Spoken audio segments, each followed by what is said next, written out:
pendant notre session d'information consacrée aux élections municipales, on va s'intéresser à présent à la ville de Toulouse. Qui va prendre le fauteuil de Pierre Cohen ou va-t-il le garder? Toute la question est là, Stéphane.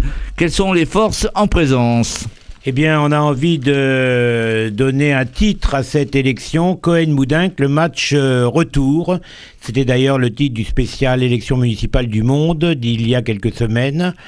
À moins d'un mois de l'élection municipale, eh bien, les jeux sont loin d'être faits entre une gauche qui se présente divisée au premier tour, et une droite qui vit toujours dans une certaine angoisse, une éventuelle accession du Front National au deuxième tour, puisque la règle électorale veut que si vous faites 10% des exprimés, je dis bien des exprimés et non des inscrits, vous pouvez faire le deuxième tour. Ce qui changerait bien évidemment complètement la donne. Donc la victoire pourrait se jouer dans les mêmes conditions qu'en 2008, c'est-à-dire à 1000 voix près. Et je fais partie de ceux qui pensent que le scrutin sera très serré, que ça peut se jouer sur un événement extérieur à la campagne et que ça peut se jouer également sur le fait de savoir quel est le pourcentage d'électeurs qui vont voter pour sanctionner le gouvernement au niveau national, donc un vote politique. On dit qu'il y aurait entre 25 et 30% des électeurs qui émettraient un vote politique, c'est-à-dire un vote qui ne tienne pas compte des considérations locales. C'est beaucoup pour des municipales. C'est beaucoup. Non, je crois que cette fois-ci, ça sera peut-être un peu plus élevé que d'habitude. Oui. Il reste quand même 60% qui peuvent voter pour des considérations locales.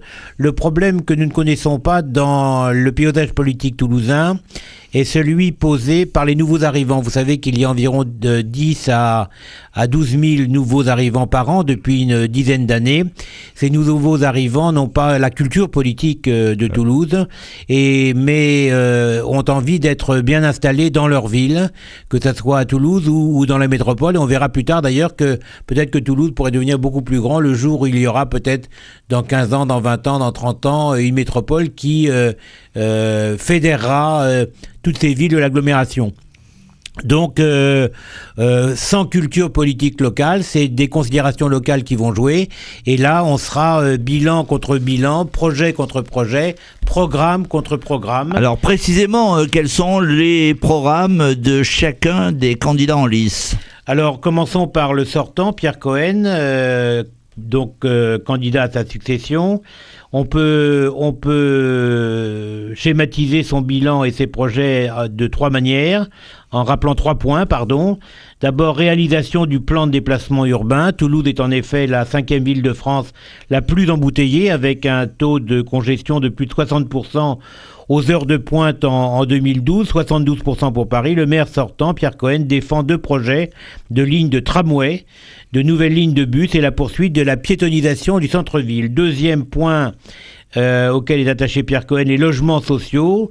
Bien que le seuil légal de 20% des logements sociaux soit atteint à Toulouse, Pierre Cohen souhaite renforcer cette offre et permettre l'accession à la propriété pour les classes sociales les moins favorisées. Enfin, la régie publique de l'eau, la municipalité aimerait reprendre dès 2015 la gestion de l'eau et de l'assainissement aux mains de Veolia, jusqu'en 2020, en veillant toutefois à ne pas avoir à payer de lourdes pénalités d'indemnisation. Alors vous me direz, face à Pierre Cohen, il y a donc les projets de Jean-Luc Moudinque qui a sorti il y a déjà au mois de septembre 2013 un livre où l'on peut voir ses projets, qui a une activité internetique assez forte. Les projets de Jean-Luc Moudinque, donc qui, je le rappelle, fut maire UMP Toulouse de 2004 à 2008. C'est d'abord une deuxième rocade et une nouvelle ligne de métro. On dit traditionnellement que le tramway est à gauche et que le métro depuis est à droite. Donc ça, c'est une spécificité toulousaine. Donc, projet phare, la création d'une deuxième rocade qui absorberait une partie du trafic, essentiellement les véhicules qui ne font que transiter par Toulouse. À cela s'ajouterait la création d'une 3e ligne de métro Aérospace dont le coût est estimé par le candidat Jean-Luc Moudenc à 1,7 milliard d'euros pour une mise en service en 2024. Nous aurons quelques années de plus, cher Jean-Pierre. Oui, certainement. Deuxième projet de Jean-Luc Moudenc auquel il tient énormément et sur lequel il insiste, renforcer la sécurité. Doublement de la présence policière sur le terrain, brigade de nuit, installation de plusieurs centaines de caméras de surveillance. Jean-Luc Moudenc a décidé de faire de la sécurité une de ses priorités dans cette campagne électorale. Voilà, donc on a les deux programmes face à face. Il y a quand même des dissidents à gauche, vous l'avez évoqué, la liste de Jean-Pierre Plancade. La gauche, effectivement, la gauche est désunie, puisque vous avez donc Pierre Cohen, le maire sortant, vous avez Antoine Maurice, président du groupe des élus écologistes à la communauté d'Aglo. Antoine Maurice a 32 ans et il a souvent fait entendre sa différence par rapport à Pierre Cohen sur des sujets comme le futur parc des expositions de Blagnac ou le plan des déplacements urbains. Et les transports constituent la principale pomme de discorde avec le maire sortant.